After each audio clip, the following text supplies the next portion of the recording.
আসসালামু আলাইকুম। কয়দিন আগে আমি এই জমিটাতেই ইউরিয়া দিয়েছিলাম।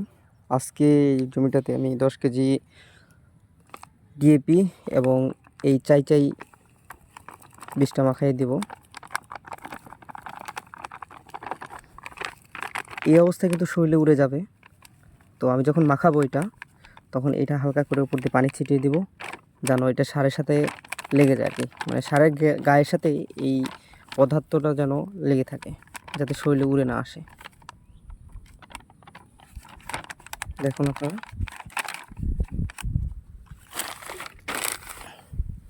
যেহেতু আমি এক হাত দিয়ে ক্যামেরা এবং সার মাখাবো, ভালোভাবে আপনারা বুঝতে নাও পারেন। এই অবস্থায় আছে। তো জমিতে কিন্তু এখন আর পানি নেই, কারণ সব পানি কেটে নামিয়ে দেওয়া হয়েছে। যেহেতু অতিরিক্ত পানির ফলে ধানের গোড়াগুলো ঠিকমতো লাগছিল না।